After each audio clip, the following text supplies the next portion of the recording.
Bonsoir à toutes et à tous. Merci d'être venus si nombreux pour cette soirée au Linjug. Cette soirée, on va parler de Spring. Merci. Merci à Zenica de nous accueillir dans ses locaux. Merci à IntelliJ de nous fournir quelques licences. On n'oubliera pas de vous faire gagner après. Enfin, pardon ? Rappelez-nous, si jamais on oublie.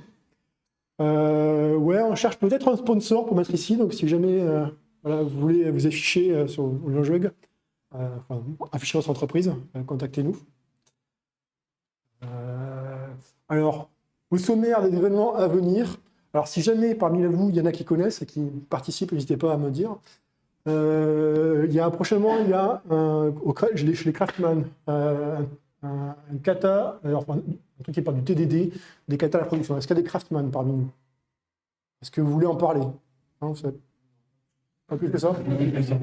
Il y a aussi le Young Craft ici, qui est dans 2 semaines, avec une conférence. C'est ça. Chez les pythonistes, il y a de la concurrence avec du messaging et ce genre de choses, de l'asynchronisme. Au JS, ils ont plein de talks. Il y a un truc avec du streaming vidéo, ils font un Twitch, un espèce de Twitch maison, quelque chose comme ça, j'ai vu. Et là, pareil, aussi un sujet. Ah, mais non, c'est juste pas copier-coller. Non, en fait, l'FP, c'est autre chose. C'est ma faute. Et puis, il y a bientôt Mixit. Bon. Qui c'est qui a une place? Il y en a quand même quelques-uns. Bon, pour ceux qui ne peuvent pas y aller, qui ne pourront pas voir la presse de Brian et Sébastien, on va la mettre un peu en avant, c'est ça? Et Stéphane, voilà, moi je suis. Mais c'est celle-là. Hein. C'est celle-là. Ouais. On mettra à jour. Hein. Et Stéphane sera meilleur que moi, donc vous pouvez y aller pour voir la version vraiment originale du truc. Je suis invité aujourd'hui. Voilà. Alors, si vous avez des sujets dont vous avez envie de nous parler ou que vous avez envie d'entendre, contactez-nous. Alors, il y a tout un tas de canaux pour nous contacter. Il y en a un petit nouveau ici, il y a Mastodon, donc si vous voulez nous suivre, si vous avez un compte, allez-y. Voilà, le prochain sujet, le mois prochain, c'est David Pilato qui vient nous parler d'Elasticsearch et de d'IA, et en gros, les trucs comme ça. J'ai plus le sujet, mais voilà. Et ce ne sera pas le mois prochain. Non, c'est pas le mois prochain, c'est mais pardon, c'est le prochain événement. On laisse faire un Mixit. Et puis pour terminer, je vais vous laisser la parole, Sébastien et Brian. Merci d'être venus, merci d'avoir répondu présent. Bon, un plaisir. Et puis après, on ira boire un coup. Ok, bonjour. Oui, bon.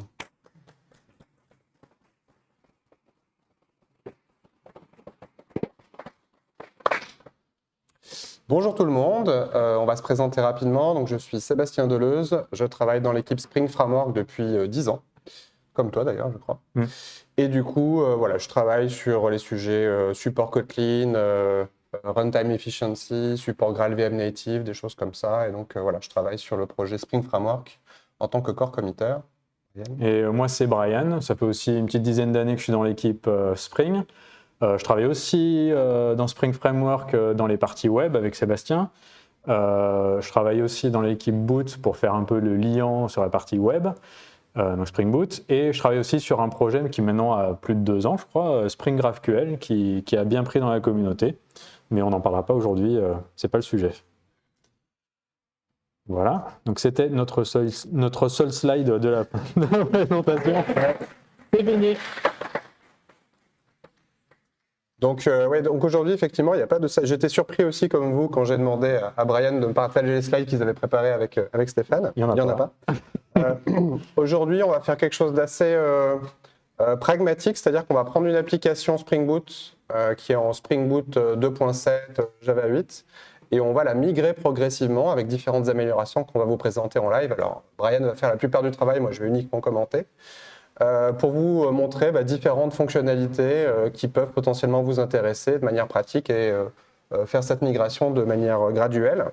Donc l'application qu'on va vous montrer, c'est une application qui est basée sur les servlets. classique, donc application web basée sur Spring Boot 2.7. Il y a différentes fonctionnalités, donc il y a une base de données où on utilise H2 en mode développement et puis une base de données type PostgreSQL ou MySQL en production. On va avoir tout ce qui est du scheduling, donc on va avoir des tâches récurrentes qui vont s'exécuter de manière régulière avec un thread pool dédié. On va avoir du coup l'utilisation de REST template comme client HTTP pour requêter des services web distants. Et puis on aura Actuator donc pour proposer des web services qui vont exposer différentes informations sur l'application Spring Boot qui tourne et donc différents tests pour valider le fonctionnement de l'application. Et là, pour commencer, déjà on fait comme si on arrivait dans l'équipe, hein, on se dit on a chargé le projet, on va tout simplement le lancer dans notre IDE et voir ce qui se passe. Parce que c'est un peu l'expérience aussi qu'on peut avoir quand on arrive dans une équipe. Hein. Donc c'est bien Spring Boot 2.7 et puis on arrive direct avec une exception de connexion. Donc ça, voilà, donc il doit y avoir un truc avec une base de données, on ne sait pas trop, on arrive tout juste dans l'équipe. Donc on se dit qu'on va aller voir le README qui nous dit en gros, bah oui, il faut avoir du Postgre. C'est l'équivalent de votre page wiki maudite, jamais mise à jour. Donc là, ça veut dire, il faut ça avec tel port, le secret. Et puis aussi, il y a des mocks. Et puis, en fait, voilà, débrouillez-vous. C'est génial. Donc, c'est ce qu'on va faire. Hein. On va lancer un Docker Run avec, du coup, le Postgre avec la bonne version et le port mapping qu'il faut. Et en même temps, on va aussi du coup lancer les mocks comme ils l'ont dit. Voilà, il y a une appli de mock qui va faire du stubbing d'endpoint. On ne sait pas trop.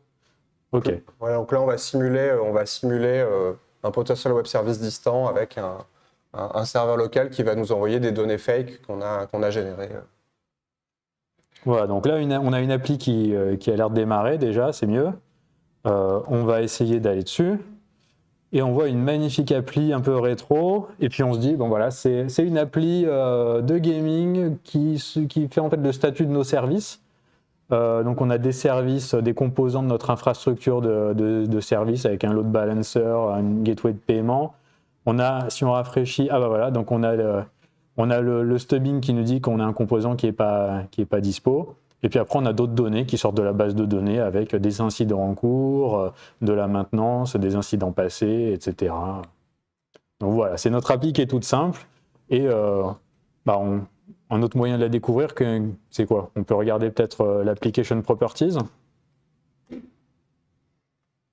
Voilà, donc là, on voit qu'il y a la configuration de la base de données qui est là. Donc là, rien de spécial. Vous voyez que vu qu'on a pas mal de trafic, on a configuré le nombre de threads de départ pour Tomcat avec une valeur de 20, contrairement à 10 qui est la valeur par défaut. Et puis on va aussi augmenter la taille du pool pour le scheduling, puisqu'on va avoir notre tâche régulière, elle va faire des traitements qui peuvent prendre plusieurs secondes, assez longs, et du coup on va avoir assez de threads pour pouvoir faire les traitements réguliers. Donc c'est de la customisation, voilà. Et donc là on voit le nombre quand on lance notre application Spring Boot, on va avoir le thread pool pour Tomcat qui est créé, le thread pool pour scheduling, et donc on va avoir, là, je ne sais plus combien on en a, mais on va avoir un certain nombre de threads qui seront... on a les 20 du NIO pour Tomcat, voilà, les on 20 a du scheduling, on en a. Alors après, ça dépend quand le boulot se lance aussi. On a 50-60 en tout, quoi. Oui, voilà, on doit avoir dans ces eaux-là, et puis on a le GC et d'autres choses, quoi.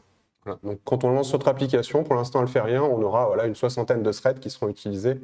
Et on verra après comment faire évoluer ces informations-là. Ok.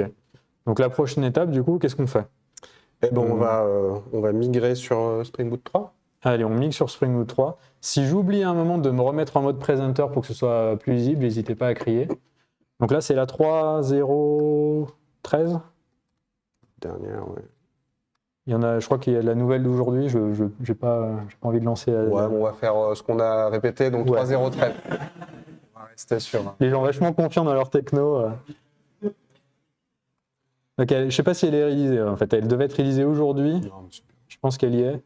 Je sais que la milestone de la 3.3, elle n'est pas encore. Mais les autres, sûrement, normalement. Donc là, on fait un refresh. Puis on relance un build local. Ah, et là déjà, on a un problème de migration. Donc je vous encourage déjà à déjà vous mettre sur la dernière maintenance de 2.7. Ensuite, de vous passer à la dernière maintenance de 3.0, donc ici 3.0.13, 3.0.14, et puis de regarder le guide d'upgrade, où normalement, étape par étape, vous avez, voilà, vous n'aurez pas de surprise, vous savez ce qu'il faut faire. Et puis, vu que Spring Boot supporte déjà Java 17, parce que donc Spring Boot 3.0, à partir de Spring Boot 3, il faut utiliser Java 17 minimum. Donc si vous êtes sur une application Spring Boot 2, déjà on vous propose d'upgrader vers Spring Boot 2.7, ensuite de passer sur Java 17 en gardant Spring Boot 2.7, et ensuite de migrer à Spring Boot 3, et on va voir qu'il y a différentes choses. Par curiosité d'ailleurs, est-ce qu'il y a des gens qui sont sur 2.7 encore actuellement? Et n'ayez pas honte, levez la main, hein, il y a plein de gens, il y en a plein. Voilà. Très peu. Voilà. Très bien. Donc là, on a un problème avec notre repo, notre incident repository. Il manque des méthodes. Et puis, c'est les méthodes du CRUD repository. Donc, si on regarde, je ne vous la montre pas, mais si on regarde la doc d'upgrade, ça nous dit attention, dans Spring Data, il y a des choses qui ont changé. Donc, ils ont redécoupé. Avant, le paging et sorting ça étendait de CRUD repository. Maintenant, plus. Maintenant, c'est deux trucs indépendants et du coup, vous devez ajouter les deux. Voilà. C'est du refactoring, changement, breaking change. Donc voilà, on a deux repos. Eh ben, on va faire la même chose pour les deux sur un composant long. Voilà. Non. Et donc, si vous utilisez notamment des choses du package Java X, donc tout ce qui est Java EE, vous devrez migrer vers Jakarta, donc les nouveaux packages Jakarta. On a essayé de faire le maximum pour vous faciliter le travail, mais donc il y a un changement de package. Donc là-dessus, il faudra search and replace, et puis vous voyez où il y a du rouge, et puis voilà. Donc là, on a notre test suite là, que j'ai fait tourner avec Gradle, de ce qui tourne sur la 3.0, qui marche. Donc on avait juste ce problème-là, c'était pas énorme. Donc l'étape d'après, c'est on passe à la 3.1.9. 3.1.9, je crois que c'est pareil, il n'y a pas de changement. Ça devrait marcher. Faites vraiment par étapes, quoi. Faites mineur par mineur, comme ça. En plus, vous avez les changelogs côté Spring Boot que vous pouvez regarder sur le wiki pour voir. Voilà. Faites par étapes, vérifiez si c'est vert ou si c'est rouge, et puis ensuite vous avancez comme ça. Je pense que c'est la méthode. Et donc la 3.2.3, ouais. La 3.2.3, si je relance la test suite, normalement, c'est toujours bon. Donc là, 3.2.3, c'est la version actuelle, la dernière GA qu'on a sortie. Hein. Là, on travaille sur la 3.3, mais qui n'est pas encore sortie. Donc c'est la dernière version mineure à utiliser, supportée, qui devrait bien fonctionner. Donc là, on est toujours avec Java 17. Bah, ce qu'on peut faire, c'est on peut même passer à 21 du coup. Allez. On peut tenter le passage à 21. Donc 21, c'est la dernière LTS. Donc alors il y a débat, est-ce qu'il y a encore des LTS ou pas? Mais en gros, voilà, bon. Maintenant, on a quand même des versions qui sortent très régulièrement, et donc dans l'industrie et dans les entreprises, on a besoin de se caler sur des versions qui sont supportées plus longtemps par les personnes par les entreprises qui fournissent le JDK. Et donc Java 17, c'est la version minimum pour utiliser Spring Boot 3. Et donc la dernière LTS qui apporte notamment pas mal de nouvelles fonctionnalités, dont certaines qu'on va présenter aujourd'hui, c'est la dernière version LTS. Java 22 est sorti, je crois, il y a 2 jours. Voilà, donc là, on va rester sur 21. Nous, principalement, on reste sur les LTS et on conseille de rester là-dessus. Et Java 21, utilisez-le, il n'y a pas de souci. Il y a des améliorations au niveau JC, performance, etc. La plupart des providers de OpenJDK fournissent du support là-dessus. Donc 21, c'est le nouveau défaut. Après, si ça vous fait peur, restez sur 17, il n'y a pas de souci. Mais 17, c'est vraiment le minimum obligatoire. Après, moi, j'ai entendu parler de partout de Virtual Threads avec Java 21. Ouais. Donc, c'est peut-être le moment qu'on essaie pour notre app, parce qu'on a des besoins un peu de threading. Est-ce qu'il y en a qui a déjà entendu parler de Virtual Threads et de Project Loom? Ok. Donc, c'est une nouvelle fonctionnalité dont vous avez peut-être entendu parler et qui donc permet d'améliorer la scalabilité de nos applications. En gros, avant, on avait ce qu'on appelle... on a toujours les threads en Java, c'était des platform threads, c'est-à-dire qu'un thread en Java, ça correspond à un thread de l'operating system. Et donc, c'est simple, mais un thread de l'operating system, ça coûte en mémoire. Ça impose aussi une certaine charge au niveau CPU. Et donc, ça va limiter la scalabilité, puisqu'au bout d'un moment, on va avoir beaucoup de mémoire consommée et beaucoup de CPU nécessaires pour traiter tout ça, quand on va en avoir des centaines et des milliers. Et donc, Virtual Thread, c'est une nouvelle technologie qui est disponible à partir de Java 21, qui introduit la notion de Virtual Threads. Et donc, en gros, les threads, on va avoir deux types de threads dans Java, les platform threads qui seront les threads de l'operating system classique, et les virtual threads qui sont des threads légers, des green threads, voilà. Et ce qu'il faut retenir, c'est que la consommation mémoire d'un green thread et CPU, c'est beaucoup plus léger, donc on va pouvoir en créer des milliers facilement. Et c'est un peu ce qu'on faisait avec tout ce qui est async ou reactive. En termes de scalabilité, on utilisait d'autres moyens d'avoir une meilleure scalabilité. Là, on va rester sur les mêmes types de signatures. Là, tu ne vas pas forcément changer tes types de retours pour utiliser Mono ou Flux ou pour pouvoir utiliser du Completable Future. On va garder notre application telle qu'elle est, donc ça paraît un peu magique, et on va changer du coup. Donc là, tu as défini la propriété, c'est ça, voilà. Donc j'ai mis la propriété. Donc Spring Boot, il va configurer les virtual threads là où il faut, donc dans Tomcat, pour le scheduling, etc. Et là, si on relance l'appli, donc j'ai supprimé ça parce que ça n'a plus de sens. En fait, il n'y a plus besoin de fine-tuner les thread pools dans ce cas-là. Là, on arrive où on voit, on voit toujours le poller, mais on a le fork join pool, mais on n'a plus tous les threads qu'on avait tout à l'heure en fait. Ils sont créés à la demande. Et donc, le point important, c'est il faut Java 21 pour utiliser Virtual Thread et Spring Boot 3.2 supporte les Virtual Thread. Par contre, c'est opt-in, c'est-à-dire que vous avez une propriété Virtual Thread Enabled à mettre à true qui est ici.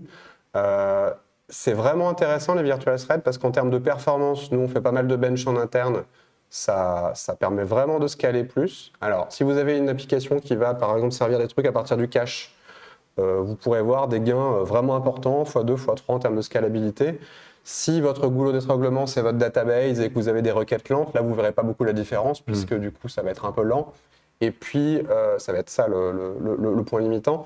Et puis, il y a des drivers JDBC qui ont un problème qui s'appelle le pining thread, c'est-à-dire que vous allez avoir des threads qui vont quand même bloquer. Et donc, les drivers JDBC, ils sont en train d'être mis à jour. J'ai regardé tout à l'heure avant de venir, côté PostgreSQL, normalement on est OK. Il n'y a plus de problème de pining thread. Côté MySQL, je ne sais pas, il en reste peut-être un peu, mais grosso modo, l'écosystème Java s'améliore et les drivers JDBC, Hibernate, Spring Boot sont mis à jour pour ne plus avoir ce problème-là qui apparaît notamment quand on a un bloc synchronized dans le code de votre bibliothèque. Donc voilà, activez-le, benchez, vérifiez pour votre application. Est-ce que c'est pertinent ? Je pense que ça commence vraiment à être production ready, mais il faut vraiment tester par rapport à votre app. Et ce qui est vraiment super, c'est que votre configuration d'application, elle va s'adapter organiquement à votre charge. C'est-à-dire qu'avant, il fallait faire du fine-tuning de thread pool pour avoir la bonne taille pour votre usage. Et peut-être que votre usage, il va changer entre le week-end et la semaine, ou peut-être que quelqu'un a configuré le thread pool il y a 2 ans et puis que la personne n'est plus là et que vous avez oublié. Donc là, ce qui est intéressant, c'est qu'il n'y a plus de thread pool à configurer. L'application, elle va s'adapter organiquement à la charge qui lui est demandée. Et donc, je pense que vous aurez toujours la configuration optimale sans avoir à fine-tuner ça. Vous aurez néanmoins des choses à configurer, par exemple, le nombre de connexions pour votre... donc là, on va plus configurer les thread pools, mais on va configurer le nombre de connexions pour votre base de données. Ça, il faut toujours le configurer. Et c'est même très bien qu'il y ait encore des configurations à ce niveau-là, parce que vu que vous avez en gros puissance illimitée au niveau des threads, s'il n'y avait pas, par exemple, Ikari pour gérer votre connexion à la base de données en limitant à 10, 20, 30 connexions, votre base de données elle exploserait. Donc là, au moins, vous aurez... il faut toujours qu'il y ait une limite à un endroit pour gérer ça, mais c'est très prometteur sur les benches qu'on fait nous. C'est assez intéressant. N'hésitez pas à regarder, il y a un petit paramètre pour la JVM pour détecter les pining threads. Et donc vous avez un petit -d dont je ne connais pas là de tête. Et donc vous avez un paramètre pour la JVM pour détecter, en gros vous lancez votre app, vous lancez un bench et ça va vous cracher dans les logs si jamais il y a un problème de thread qui est bloqué. Donc vous pourrez voir si votre application elle est apte à partir en production sans être touchée par ce problème. Donc là on a amélioré un peu le runtime. Là, ce qu'on aimerait faire un peu, c'est améliorer l'expérience développeur. Donc, une chose qui arrive avec Spring Framework 6.1, ouais, c'est un nouveau client. Donc, pour l'historique, on a REST Template depuis très très très longtemps. On a amené Web Client, qui est un client un peu plus moderne, mais lié à Reactive. Et ensuite, on a eu un message qui était un peu peut-être maladroit au tout début, quand on a dit qu'on mettait REST-template en mode maintenance. Beaucoup de gens l'ont pris en mode c'est la fin, on va le supprimer. C'est deprecated, mais non.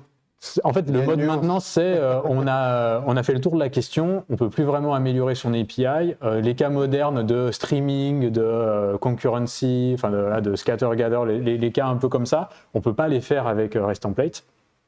Donc il faut d'autres choses.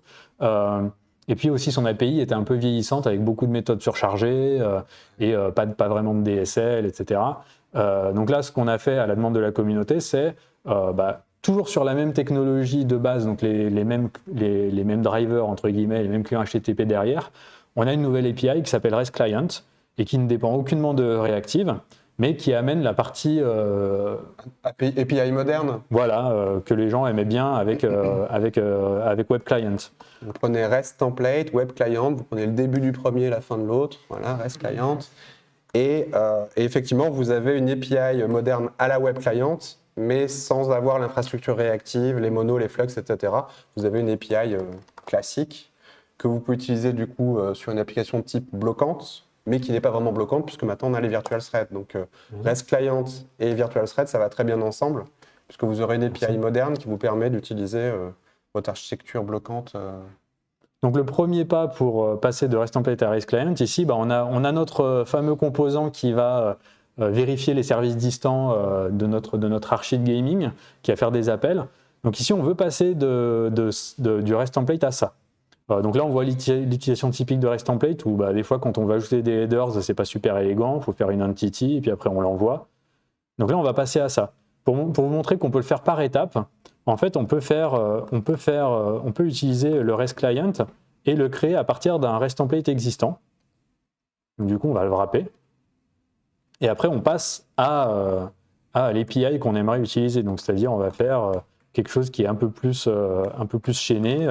On va dire l'URI, c'est le component, son URI. Donc, on a dit que c'était un get, on a l'URI.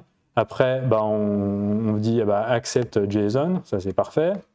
Et ensuite, on veut rajouter un header qui est celui-là, là, notre header d'autant. Token, oui. Parce que notre token, donc ça, hop, c'est inline, pareil. Et puis, on a plusieurs moyens de récupérer les choses. Là, ici, on peut faire retrieve, et puis on veut avoir une entité qui correspond à notre availability response. C'est ça notre type. Et on a ça, qui serait notre response, en fait. Et en fait, voilà, on a migré un appel avec quelque chose qui est un peu plus chaîné, un peu plus agréable à utiliser, mais qui derrière utilise les mêmes clients. La même infrastructure, c'est la même infrastructure avec une API plus sympa. Et donc cette API REST Client, elle n'est pas en mode maintenance, donc vous pouvez, on va la faire évoluer.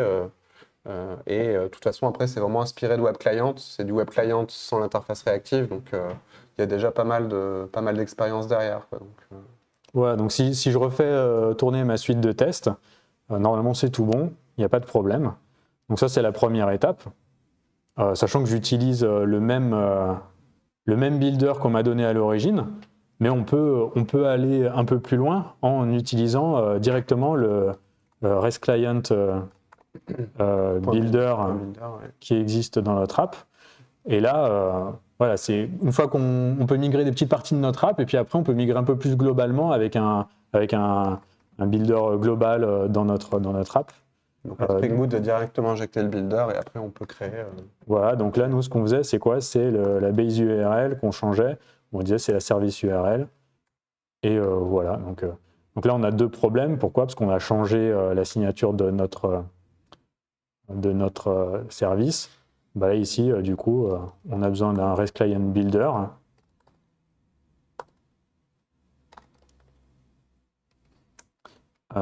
Il va nous le filer.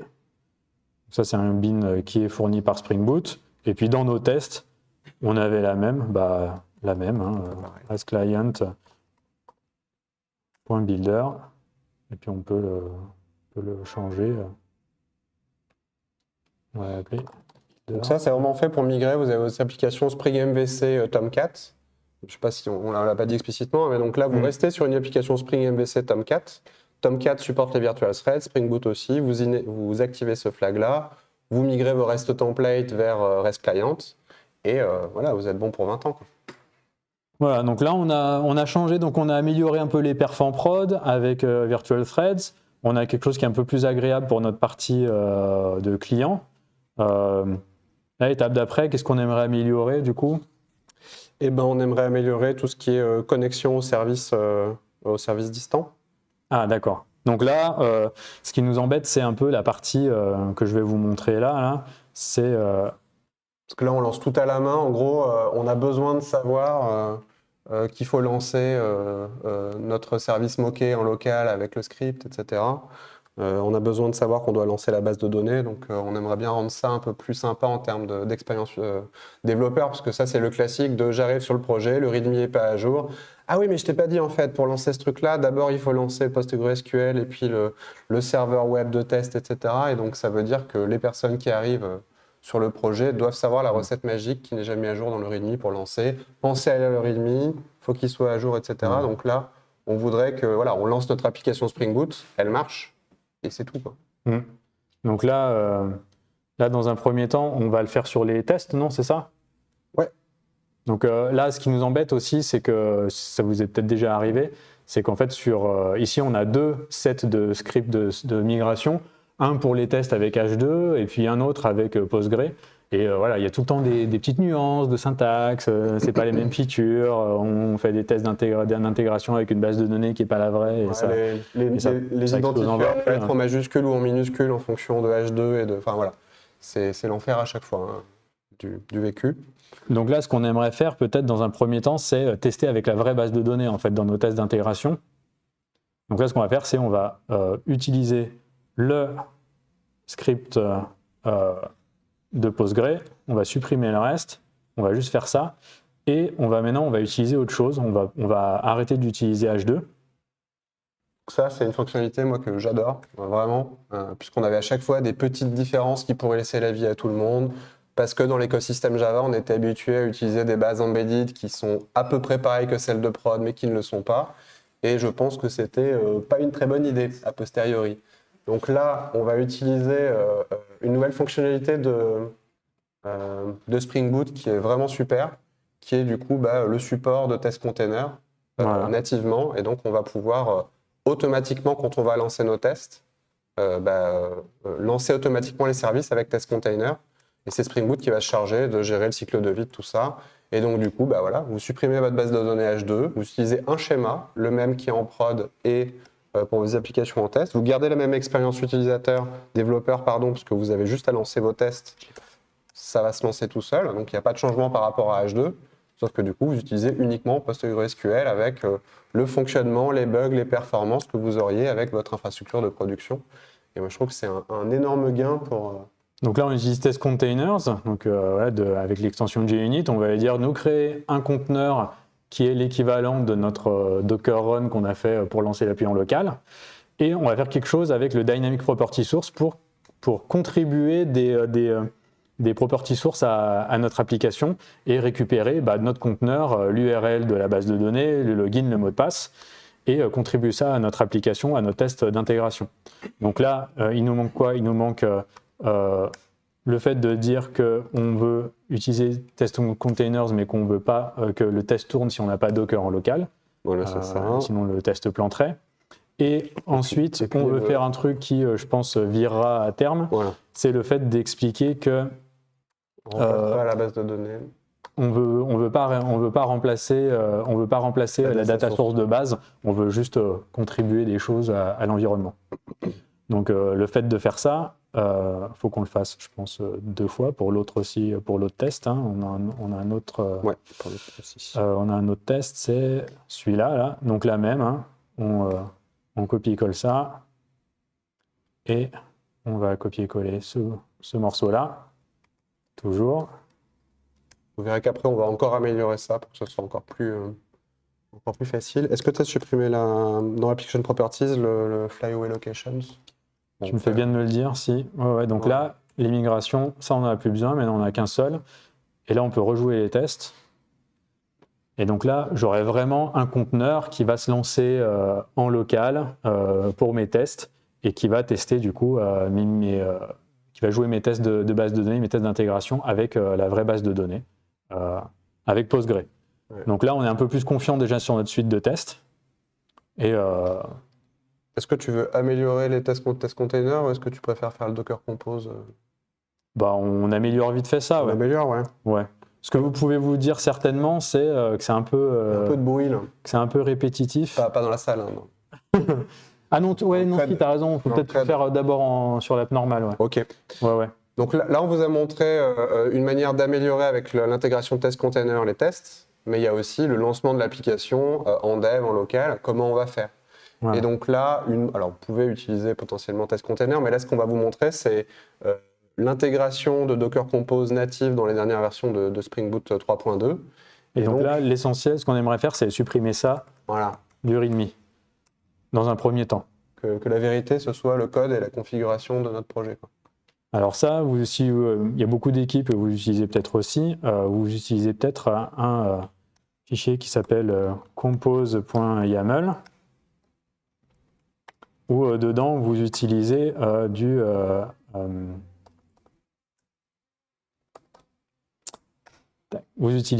ce formalisme-là avec, dans votre Docker Compose, une déclaration de service. Donc on déclare notre conteneur, on veut du Postgre, on remet les mêmes informations en fait, et on fait le mapping, etc. Et donc ça, typiquement, c'est ce qu'on a. Et si on le lance en local, avant de lancer, finalement, dans le README, ce qu'on pourrait avoir, c'est faire Docker Compose, Docker Compose, machin. Donc tu as Docker-compose, Docker espace compose en fonction de la version qu'on utilise et deux, trois joyeusetés. Bref, on n'aime pas quand il y a des choses qui peuvent planter. Donc, voilà. Donc là, ce qu'on pourrait faire à la place, c'est rajouter ici une dépendance. Spring Boot Docker Compose. C'est celle-là, Spring Boot Docker Compose. Donc celle-là, elle va faire ce qu'on va vous montrer.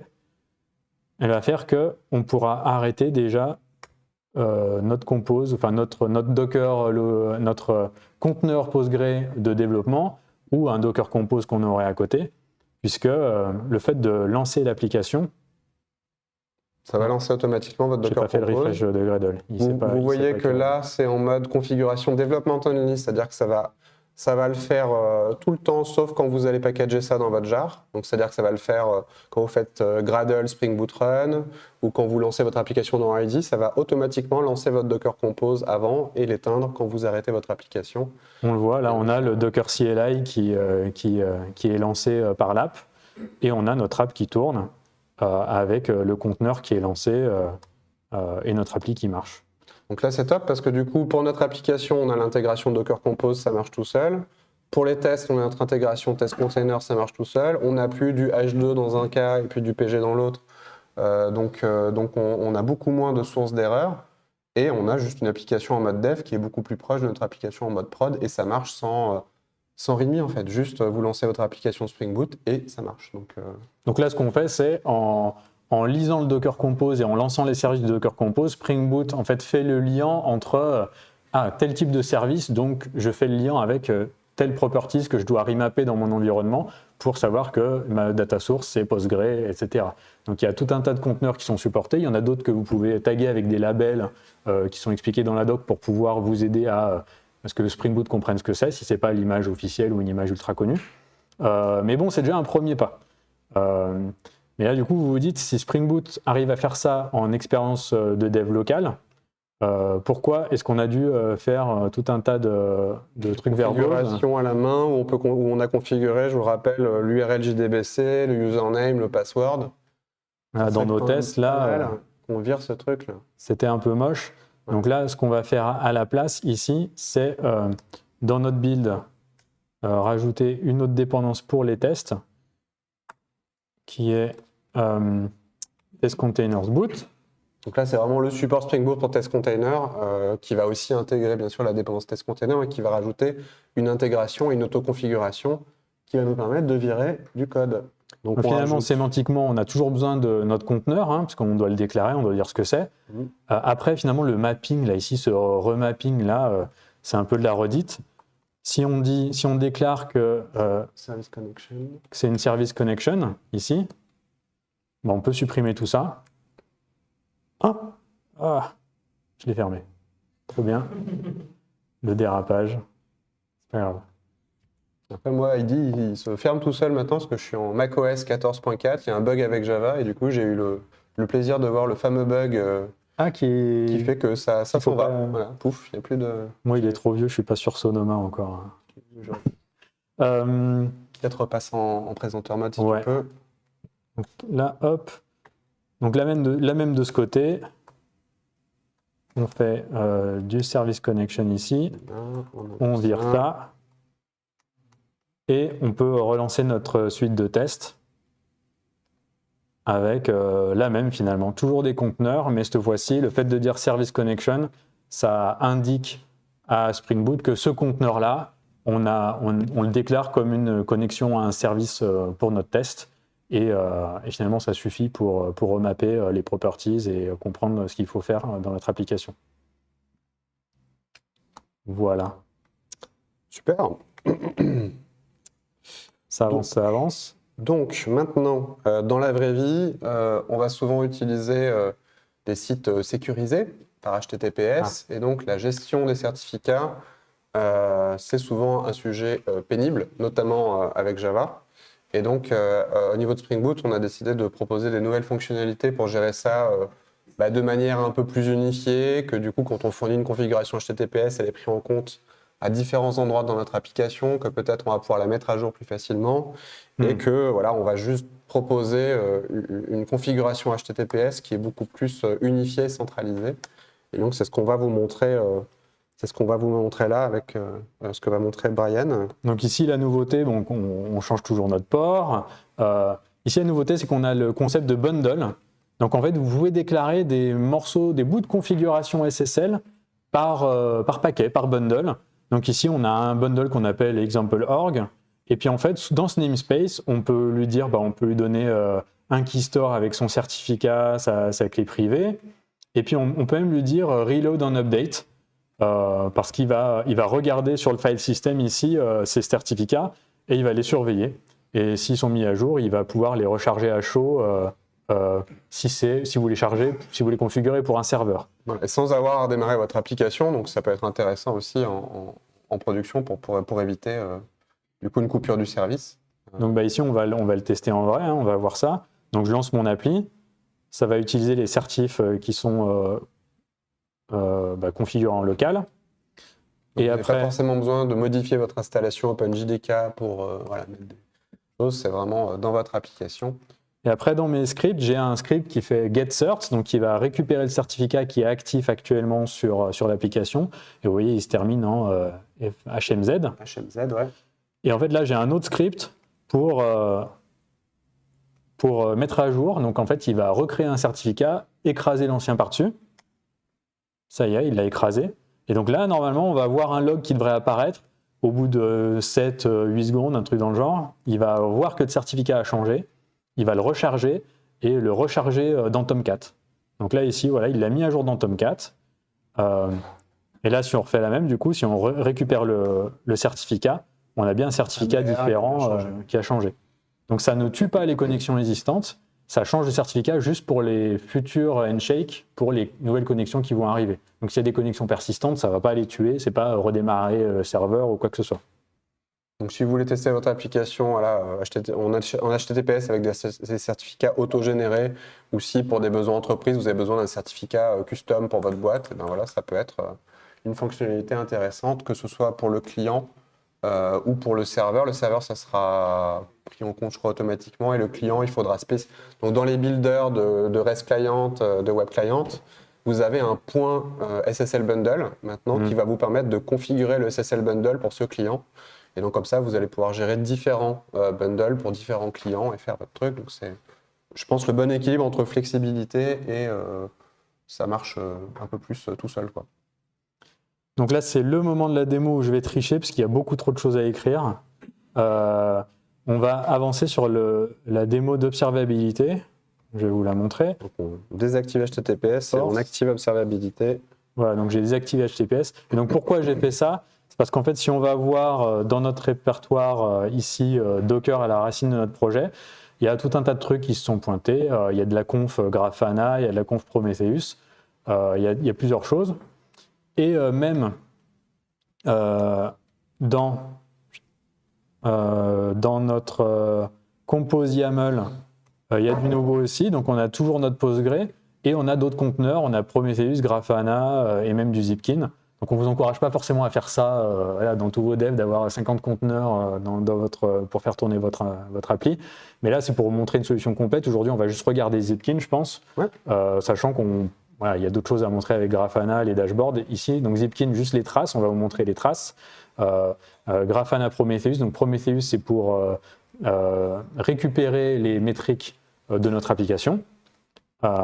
Et Grafana, donc c'est sur base de ces métriques récupérées, c'est avoir des dashboards pour présenter toutes les métriques de toutes nos applications de notre infra et puis avoir une bonne idée de ce qui s'y passe.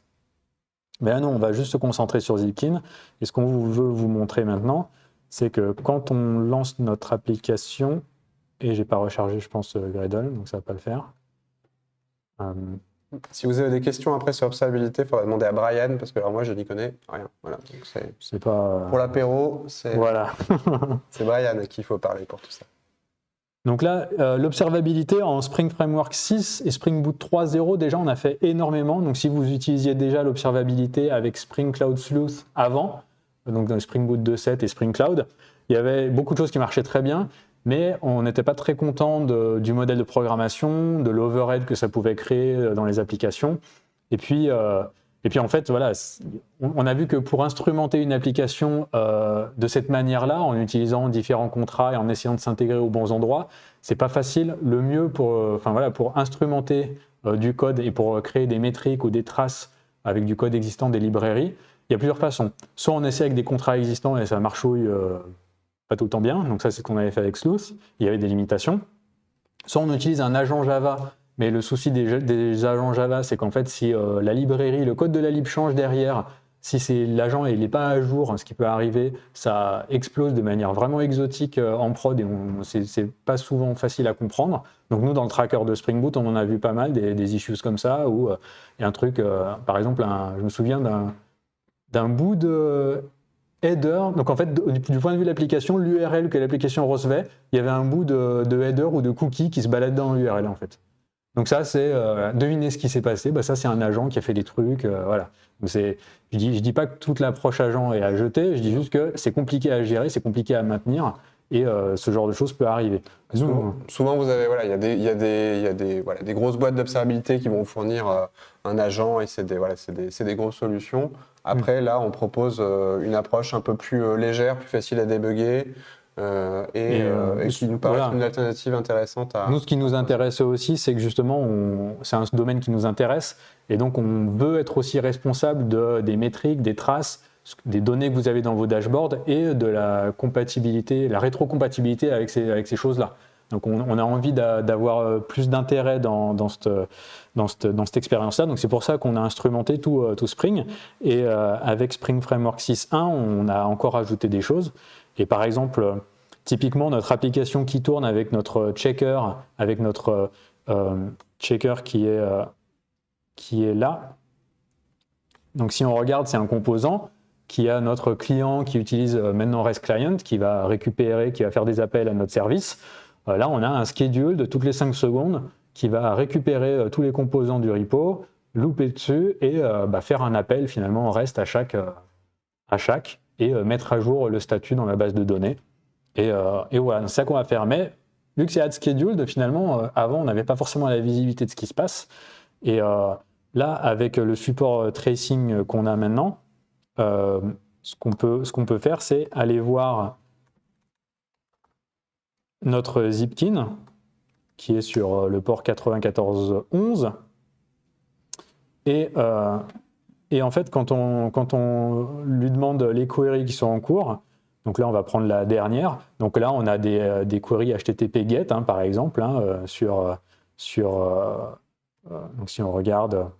Donc là, quand on a une trace, on a finalement le nom de service, les spans, combien de temps ça a duré, des données du type qu'est-ce qu'on a récupéré, c'était quoi l'URL, c'était quoi le statut, etc.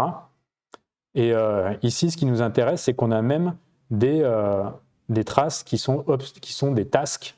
Donc en fait, tout ce qui est task scheduling, c'est observé en fait. Donc ici, alors je vais essayer de mettre en plus grand. Voilà. Donc ici, on a vraiment une trace d'un appel de notre add_scheduled. Donc quand Spring appelle add_scheduled, on va créer des métriques et on va gérer la trace. Donc ça veut dire qu'on va faire on va créer un contexte local avec le trace ID qui va être logué dans les logs, s'il y a des logs. Et ici, vous allez voir la trace complète. Donc on démarre d'abord avec l'appel de add_scheduled. Donc on sait que c'est la méthode checkComponents, que c'est telle classe, qu'il n'y a pas eu de problème, que c'est success. Avec le span ID, on sait que ça a duré à peu près 3 secondes au total. Là. Et en dessous, on a les sous-traces. En fait, à chaque appel REST qu'on va faire, la trace va continuer, va être propagée. Donc ici, on a un appel GET à notre service qui est notre CDN et qui a bien marché. On a un autre, c'était monitoring. Un autre qui a duré 2 secondes, lui, c'est le game server qui est cassé, qui nous a fait une 503 et qui a duré plus de 2 secondes. Donc là, typiquement, on a de la visibilité. Les autres font à peu près 300 millisecondes. Celui-là a duré 2 secondes. Donc on a de la visibilité sur des choses qui se passent qu'on ne pouvait pas forcément voir avant, typiquement le add_scheduled. Et on peut se dire, peut-être que finalement, pour les choses qui font des problèmes, on peut peut-être réduire le timeout, on peut réfléchir autrement, on peut peut-être paralléliser. Voilà.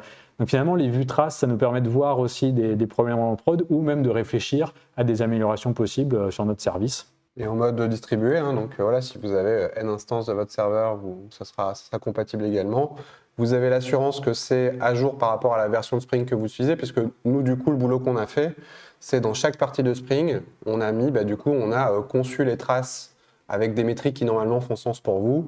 Vous êtes sûr, vous n'avez pas besoin de la version spéciale de votre agent qui va être compatible avec la version de Spring, c'est géré en interne. Et donc, et puis je pense qu'on essaie de minimiser l'overhead, etc. Donc c'est un bon système. Alors après aussi, il y a un genre de discussion qu'on a eu beaucoup avec beaucoup de gens en production, c'est le startup time. Hein. Donc ça fait des années qu'on y bosse, améliorer les perfs au démarrage, et puis après on a travaillé sur GraalVM pour avoir du startup instantané. Mais on voit qu'il y a encore pas mal de choses à discuter et pas mal d'éducation un peu à faire dans la communauté, parce qu'il y a peut-être des choses qui sont pas comment dire, qu'on peut optimiser. En fait, je pense qu'il y a deux choses. Déjà, il y a le sujet sur lequel tu avais travaillé, qui est on vous fournit des choses pour analyser finement qu'est-ce qui prend du temps au démarrage de votre application Spring, parce que souvent c'est la maintenance est configurée, ça va taper à l'initialisation d'un bin, un serveur distant, lent comme la mort, et du coup on dit Spring c'est lent, mais du coup faut regarder dans le détail exactement qu'est-ce qui prend du temps. Donc là, tu avais fourni une intégration avec tout ce qui est flight recorder, etc. qui permet de voir des trucs assez fins. Donc n'hésitez pas à regarder un peu dans la doc de Spring, il y a des trucs vraiment sympas pour voir de manière très très fine qu'est-ce qui se passe.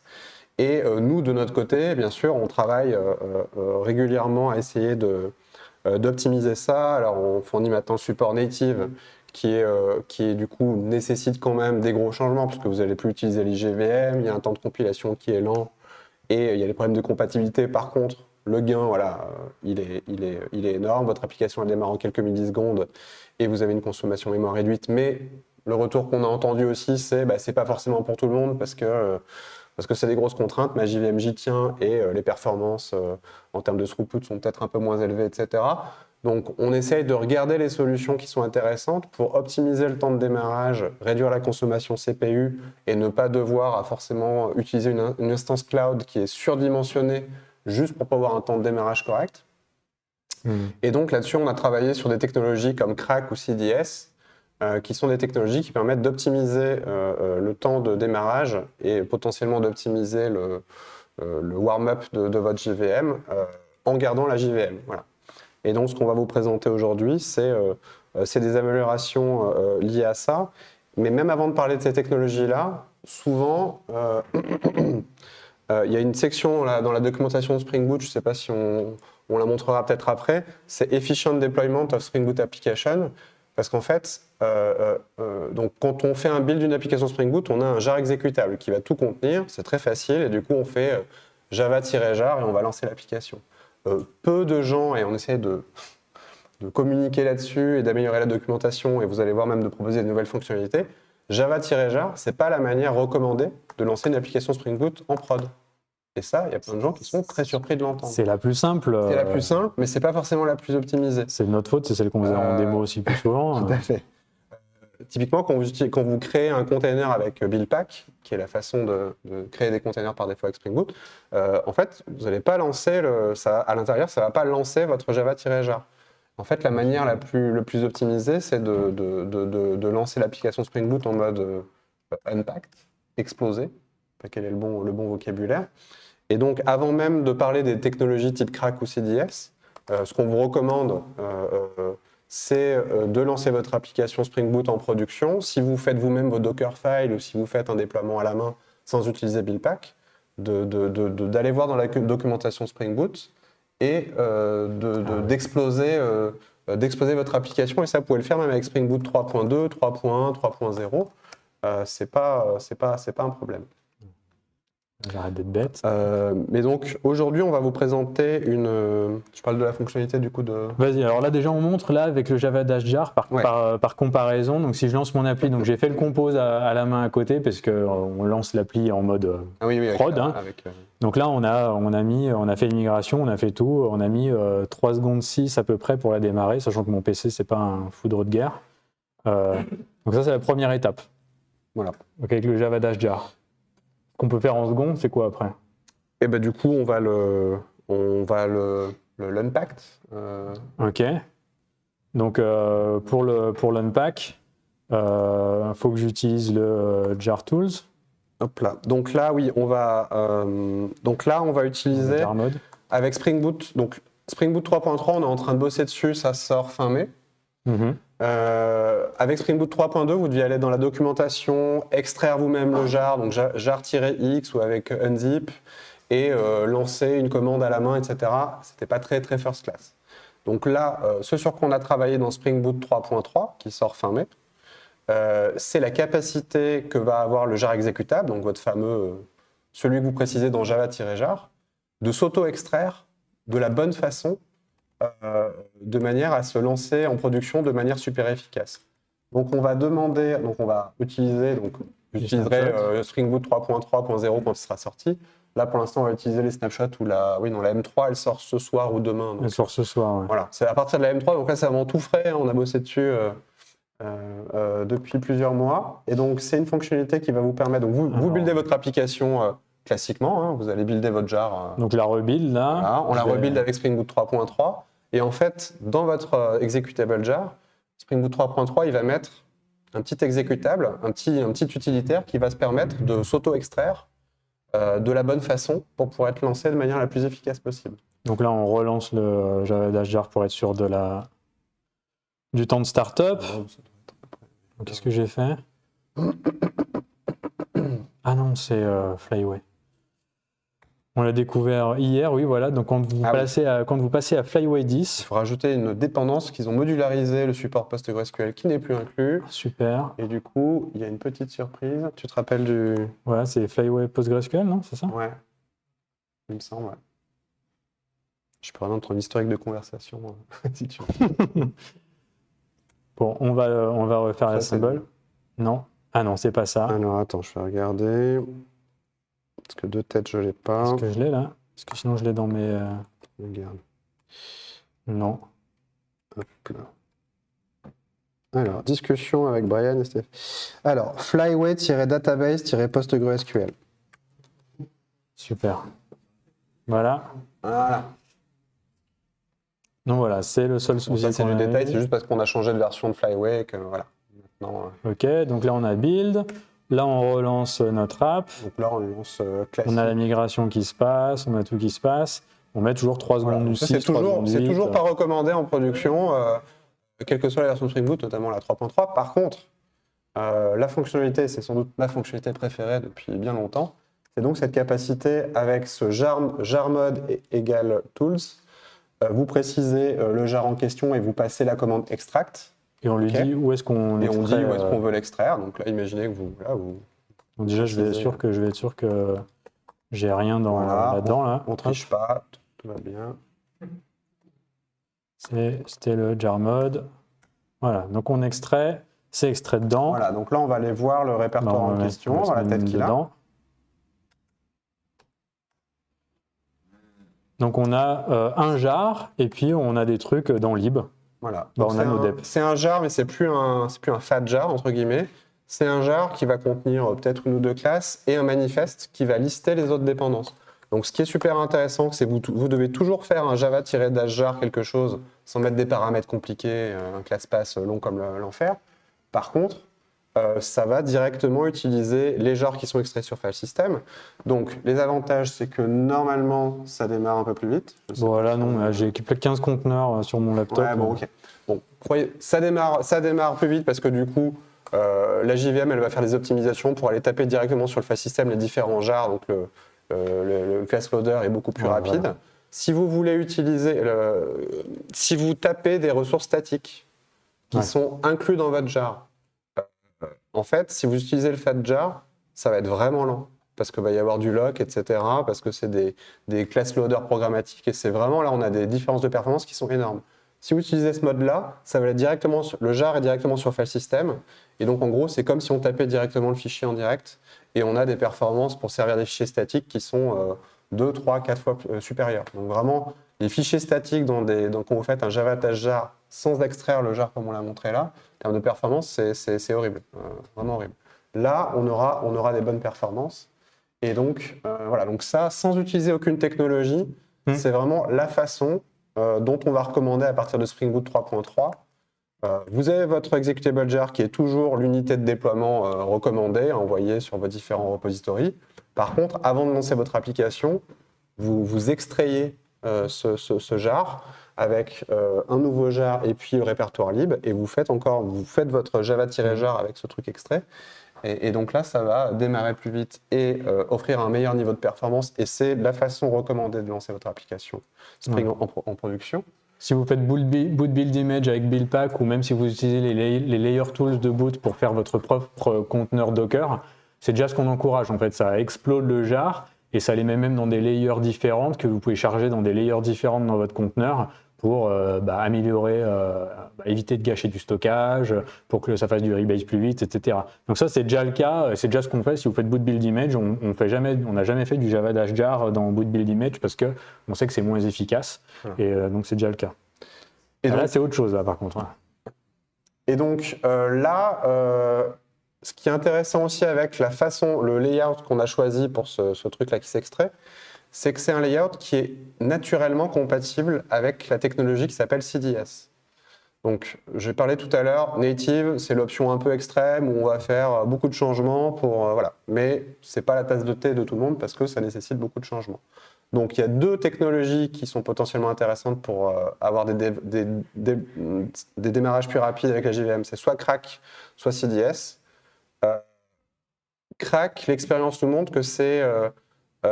plus compliqué que prévu. Ouais. Parce que ça fonctionne que sur Linux. En fait, c'est basé sur CRI-U, qui est une technologie Linux qui va en gros serialiser l'image mémoire de votre application dans des fichiers pour le redémarrer facilement. Par contre, c'est Linux only. Donc, si vous êtes sous Mac ou sous Windows, vous devez être forcément dans du Docker, sinon ça ne marchera jamais. C'est quand même un peu bourrin, parce que du coup, en gros, on prend l'image du process Java qui tourne en mémoire, on serialise tout en mémoire. Donc, c'est-à-dire que si vous avez des secrets qui sont en mémoire, vous allez serialiser sur disque. Donc, si vous êtes tenté de déployer votre image de container avec ces images mémoire, les secrets, ils vont passer avec. Et puis, le principe de Crack, c'est qu'en gros, vous commencez le démarrage, on fait un checkpoint, ça serialise sur disque, et ensuite, on peut faire un restore. Mais donc, on va continuer le démarrage. Donc, c'est pas vraiment un démarrage, c'est un truc qui est un peu entre deux. Ouais. La comparaison que j'aime bien faire, moi, c'est vous imaginez votre laptop qui tourne, vous fermez l'écran, voilà, vous le rouvrez, vous reprenez où vous en étiez, mais vous faites semblant que c'est un démarrage. Voilà, il se remet, il va se reconnecter au Wi-Fi, il va relancer 2-3 trucs. C'est à peu près ça, quoi. Il garde l'état en cours, donc ce que vous étiez en train d'écrire dans votre notepad ou autre, c'est toujours là, c'est pas parti, la mémoire, elle n'a pas bougé. Par contre, il va renégocier et rouvrir des connexions s'il faut, ce genre de trucs. Et donc, il y a pas mal de subtilités sur le cycle de vie de vos composants Spring, de reconnexion aux bases de données, de secrets qui vont être serialisés. Bref, c'est plus compliqué que prévu. Okay, donc, mais on veut toujours améliorer l'efficience de vos applications avec la JVM. Et donc CDS, c'est une technologie qui est assez vieille, hein, qui existe depuis intégrée depuis Java 9, la version open source, qui a continué à pas mal évoluer, à être améliorée par les équipes d'OpenJDK et qui a pour but de démarrer plus vite votre application en accélérant le chargement des classes et en créant un cache.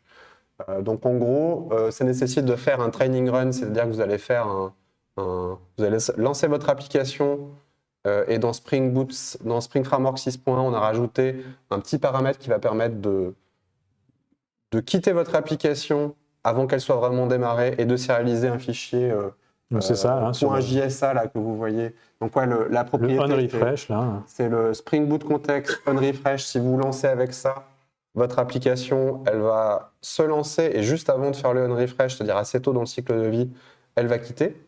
Mais elle va se lancer assez pour pouvoir créer cette application JSA qui va être en gros un cache de toutes les classes qui ont été chargées par votre application. Et le chargement des différentes classes, c'est quelque chose qui compte pour pas mal pour le temps de démarrage de votre application Spring Boot.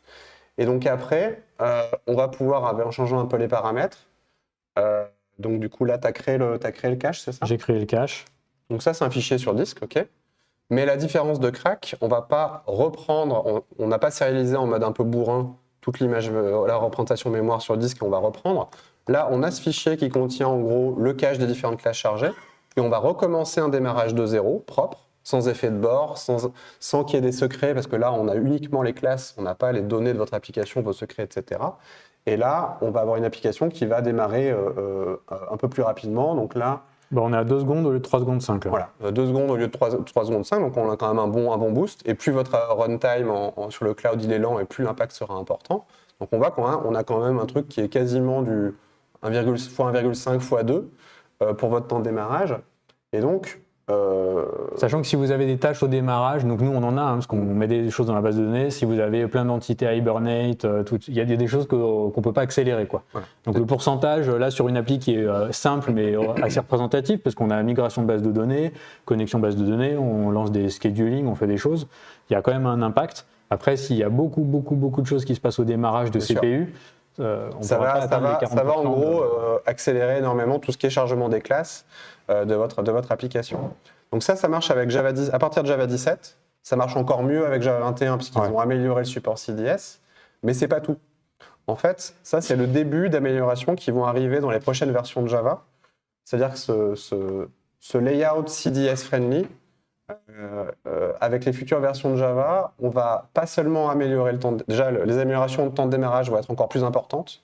Donc là, on va passer sur du x2, x3, x4. Ok ?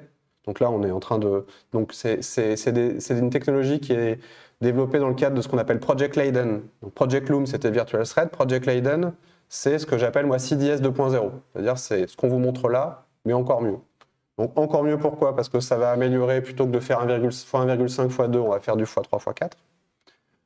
Mais on va pas seulement améliorer le temps de démarrage, on va aussi permettre de serialiser le côté warm de votre JVM. C'est-à-dire qu'on va non seulement démarrer x3, x4 plus rapidement, pour certaines applications, mais on va également avoir du peak performance disponible dès le démarrage de votre application. Alors, bien sûr que si vous avez enregistré votre cache une fois que vous avez bien sûr utilisé un peu votre application, etc. Mais voilà, on ne va pas seulement serialiser le cache des applications, le cache des classes, on va serialiser le côté warm de votre application pour que dès qu'elle démarre, elle ait un niveau de performance maximal. Et vous allez me dire, ah, mais on va avoir des gros containers parce que du coup, c'est des fichiers supplémentaires. Oui, mais ce que vous ne savez peut-être pas, c'est que votre JDK, actuellement, la plupart des JDK, ils sont fournis avec un cache CDS pour toutes les classes d'OpenJDK. Avec Project Leiden, on va pouvoir supprimer cette espèce de cache générique fournie avec votre OpenJDK pour fournir le cache spécifique à votre application. Et donc, au final, on n'aura pas d'augmentation de la taille puisqu'on va virer le cache générique pour fournir celui qui est propre à votre application avec juste les bouts de JDK que vous utilisez, plus les classes de votre application et ses librairies. Et donc, on aura à taille équivalente quelque chose qui démarre plus vite, et vraiment beaucoup plus vite, et qui vous permet d'avoir, un peu comme GraalVM, une application qui fournit des performances maximales dès le début. Et donc, tout ça, ça va utiliser moins de mémoire, moins de CPU, et donc vous n'aurez pas besoin Alors on recommande toujours quand même d'avoir au moins 2 CPU. C'est pas comme Native où vous pouvez aller en prod avec 512 mégas de mémoire et puis un virtuel CPU. Ça reste une JVM, ok, donc on n'aura pas les gains de mémoire qu'on a avec Native. Par contre, et on recommande quand même d'avoir, je pense, au moins 2 CPU pour le GC et le reste. Par contre, ça vous permet du coup d'avoir du peak performance immédiatement. On travaille à des intégrations de tout ça au niveau container et donc on pense que c'est une techno qui est vraiment prometteuse. Vous avez des gains dès maintenant avec Java 17, Java 21 en termes de temps de démarrage et dans les prochaines versions, Java 23, 24, 25, je ne sais pas exactement quand est-ce que ça va arriver, vous irez encore plus loin. Et donc les équipes Spring, on travaille actuellement en collaboration avec l'équipe Java Platform et les gens qui travaillent sur Project Leiden. Et donc Spring et l'équipe Java Platform travaillent ensemble pour vous permettre, juste en mettant à jour plus tard Spring Boot et puis Java, de bénéficier de ces nouvelles fonctionnalités. Et le but là, c'est de toucher un maximum de personnes. C'est peut-être pas les 5% de personnes qui vont faire du native parce que ils peuvent avec leur champ de contraintes. C'est vraiment toucher toutes les personnes qui font du Spring Boot pour bénéficier de ces améliorations. Côté contraintes, il y en a beaucoup moins que Checkpoint Restore. Après, c'est pas le même champ de contraintes que les applications natives, parce que les applications natives, c'est quand même on change d'échelle, quoi. On divise la conso mémoire par 10, on divise le temps de démarrage par 100. C'est pas le même délire. Mais ici, là, en termes de contraintes, on a quoi ? On doit avoir un class pass qui est à plat et qui est prédictible. Donc on ne drop pas un jar en prod par-dessus. Ça peut marcher quand même, mais le cache il sera moins bon. Beaucoup moins bon. En gros, il faut utiliser le layout qu'on vous fournit là. On a fine-tuné ça aux petits oignons. Sinon, il y a quand même des grandes chances que ça ne marche pas. Donc ça veut dire pas de Java dash jar avec le jar exécutable gros, parce que là, le class pass, il n'est pas à plat. Donc c'est ça. Et le second, c'est on utilise la JVM, la même qui fait le training run et celle qui tourne.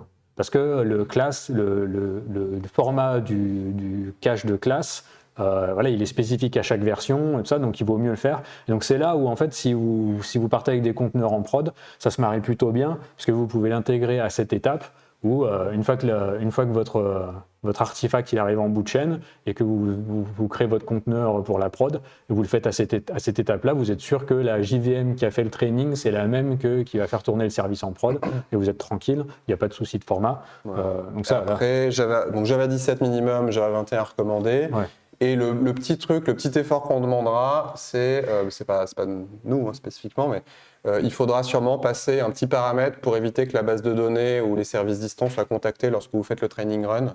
Donc il y aura peut-être des petites adaptations pour JPA, il y aura deux paramètres à changer, voilà, mais ça n'a rien à voir avec le niveau de contrainte qui est demandé par Native et par Crack. Là, on est sur un truc qui vraiment est facile à utiliser normalement et voilà. Donc je pense que on est content de vous proposer ça parce que du coup, c'est une fonctionnalité qui est utilisable dès le mois de mai avec Spring Boot 3.3 et qui, dans les prochaines années, va aller plus vite, va proposer plus de fonctionnalités sans que vous ayez besoin de changer quoi que ce soit et sans effet de bord majeur. Donc, c'est, à notre avis, un truc assez prometteur. Soit native pour les gens qui veulent vraiment des optimisations hardcore, soit CDS qui permet de rester sur la JVM avec des améliorations moins violentes, mais beaucoup plus faciles à utiliser en production dans la vraie vie, dans vos applications. Donc là, il est 20h20. Je ne sais pas si on fait des questions ou si on fait des questions en off que pendant l'apéro. Est-ce que vous avez des questions déjà ? Allez, vas-y. Oui.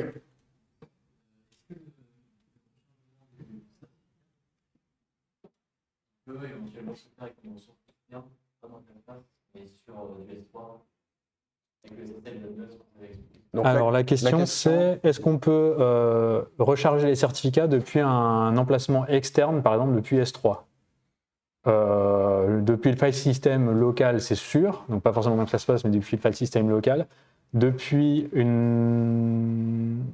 Si ton S3 il est monté via le file system, via une intégration, oui. Après, en direct comme ça, je suis pas sûr. Je sais pas. Alors, je sais qu'il y a des protocoles resolvers dans Spring pour automatiquement... je sais pas si l'URL S3, si elle est déjà bien prise en charge en ressources dans ton application properties, il y a moyen que ça marche.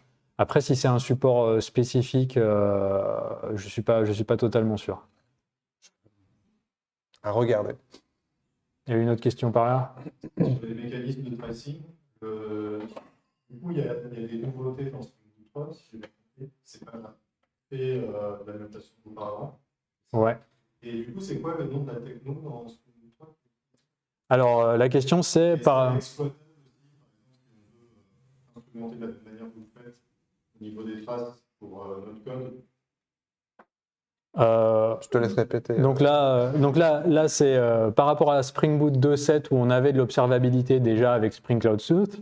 Là, dans Spring Boot 3 et plus, on a réintégré des choses dans Spring. Donc la question, c'est quoi la techno et est-ce qu'on peut l'utiliser?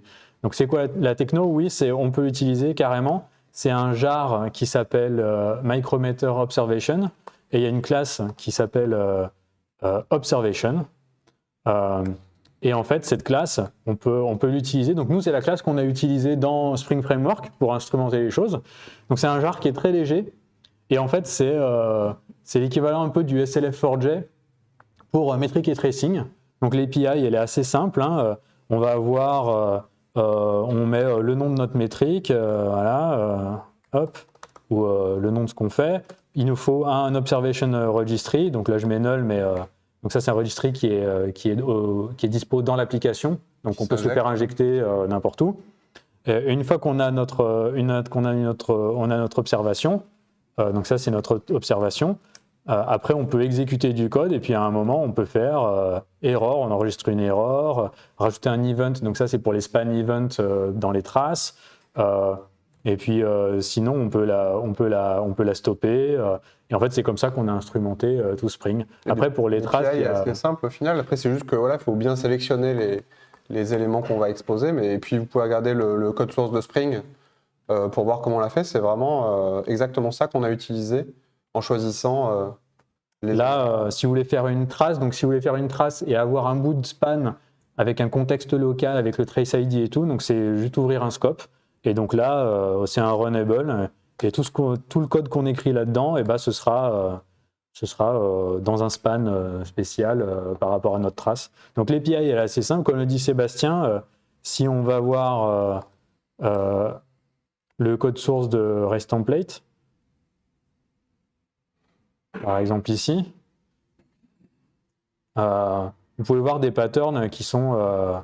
voilà, donc il y a un concept de convention. Donc la convention, c'est quand on extrait des informations de l'environnement en cours. Donc typiquement pour REST template, c'est la requête, la réponse. Et pour créer des tags, pour enrichir les métriques.